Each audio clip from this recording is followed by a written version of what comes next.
This is a shipping container that I have on my property. I wanted a way to lock things up, keep things secure, even if I'm not here for extended periods of time. It sits back in the woods just a little ways off of the rest of the property. I paid $2,000 for it, $350 shipping. I'm not too far away from St. Louis, so I think that helped with the cost. Delivery company, the delivery guy was very easy to work with, backed it in here as far as he could and dropped it off his truck as well as he could. A little bit of finagling, especially with the downhill drop off. It wanted to slide back further than I needed it, so he was really helpful in helping me get it situated as close as I could to its final resting spot. But you can see, obviously, I had to pick up the back end so that it would have a slight slope forward, which turned out to be quite a bit of a chore without the proper handling equipment.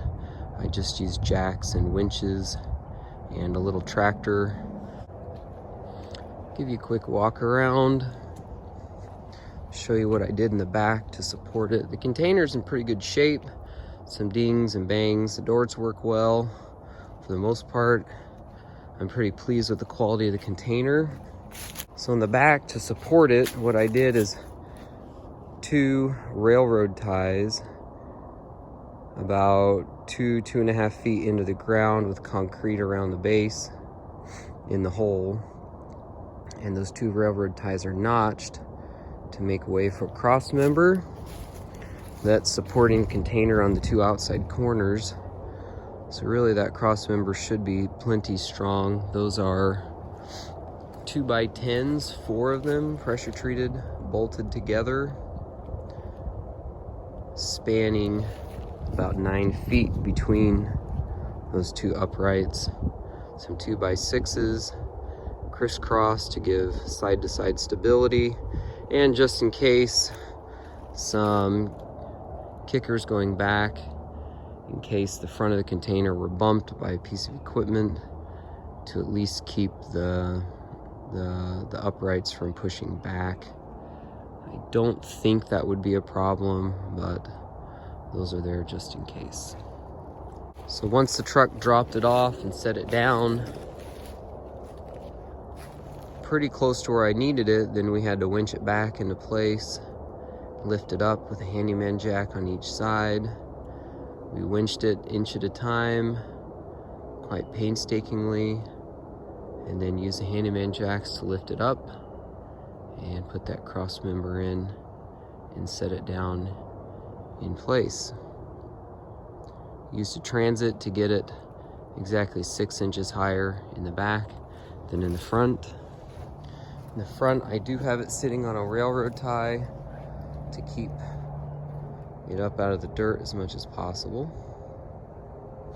So you can see it weighs 8,600 pounds.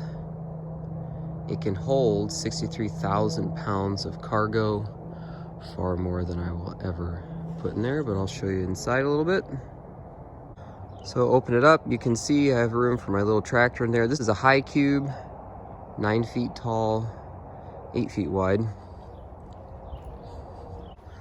And I've got room for other stuff. It's kind of junky in here right now, just kind of stuff thrown around, but I have plenty of room for some implements, some tools, chainsaw, generator, mini bike. I'm a beekeeper, so I can keep all my beekeeping equipment in here.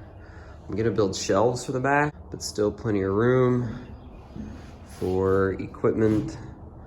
I could probably even fit a pickup truck in here if I needed to in the future.